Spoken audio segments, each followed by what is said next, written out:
वकिल सख निर्वाचन सभापति मदन मोहन महांत एवं साधारण संपादक सरोज कुमार राउल निर्वाचित।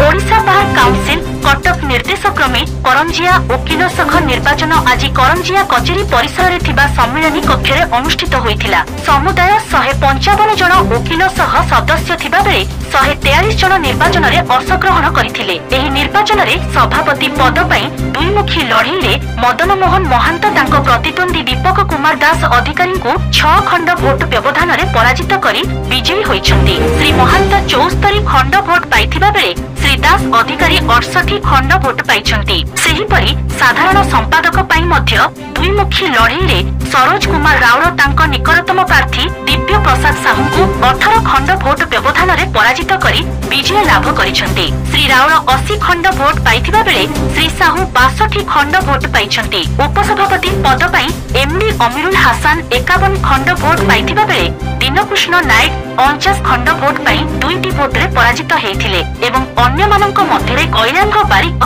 23 खंड एवं मनोज कुमार महांती 17 खंड भोट पाइथिले। जुग्म संपादक पद पई सपन शतपथी 80 खंड भोट पाइथिबा बेले एमडी फिरोज 59 खंड भोट पई 21 खंड भोट रे परास्त होइथिले। कोषाध्यक्ष पद पई विश्वजित साहू 76 खंड भोट पाइथिबा बेले टिपुन साहू 62 खंड। कार्यकारी सदस्य भाबे कान्हूचरण गिरी, अशोक कुमार साहू, जितेंद्र बारिक, संग्राम कुमार नायक, त्रिशूल महांत महिला सदस्य भाबे सुवर्ण ढुंगिया निर्वाचित होइथिबा विषय निर्वाचन अधिकारी श्री त्रिलोचन पति प्रकाश करिसंती। 2024 जो निर्वाचन रे सेतिरे 155 जन मतदाता थिले, से भीतर 143 जन को आज भोटदान होला।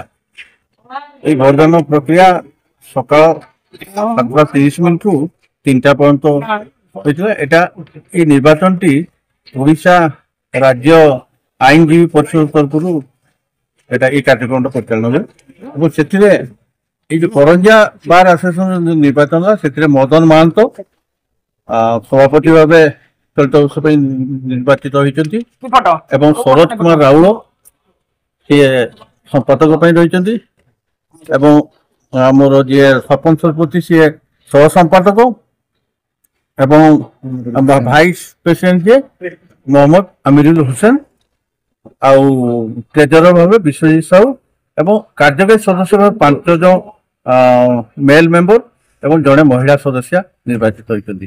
से भितर 5 जन भितर अशोक कुमार साहू एवं जितेंद्र बारिक, कान्हूचरण गिरी, संग्राम कुमार नायक, त्रिशूल कुमार महांत, सुवर्ण ढुंगिया एमाने जाऊ आमर करंजिया बार समस्त सदस्य मान सहयोग एवं आमर जो टीम रे ये जो सहकारी निर्वाचन अधिकारी भाव में विपिन बिहारी महांत, सतीश कुमार बेहेरा, जितेंद्र नारायण महांत और पीतवास महांत और सुधीर कुमार सेठी आम जसवंत नारायण महांत याकर जोगुरु आम सफल भाव ये कार्यक्रम कर। उभय सभापति श्री महांत और श्री राउल सेमानंक प्रतिक्रिया रे करंजिया वकिल सखर समूह उन्नति पई कार्य करिवे एवं समस्त सदस्य मानक सहयोग रे कार्य करिवे बोली कहिथिले। निर्वाचन प्रक्रिया शांति श्रृंखलार सह परिचालना करिबा पई जसवंत नारायण महांत, एम भित्तल राव, पीतवास महांत और सुधीर कुमार सेठी, विचित्र नारायण महांत, छत्तीस कुमार बेहेरा, विपिन बिहारी महांत निर्वाचन अधिकारी को सहयोग प्रदान करिथिले। जो आज जितबार श्रेय आमर समस्त वकिल भाई मान रही आशीर्वाद ये समस्त को धन्यवाद धन्यवाद।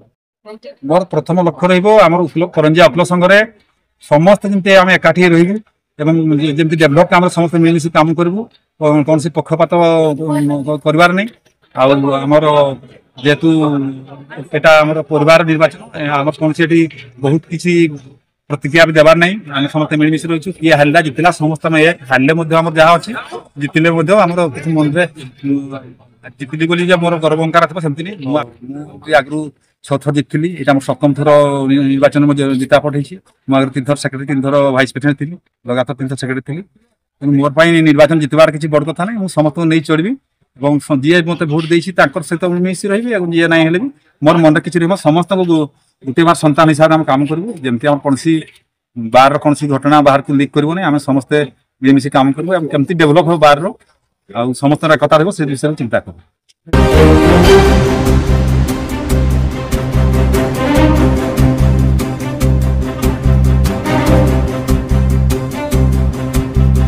सुमंत पात्रଙ୍କ रिपोर्ट एसटीवी न्यूज ओडिशा 24।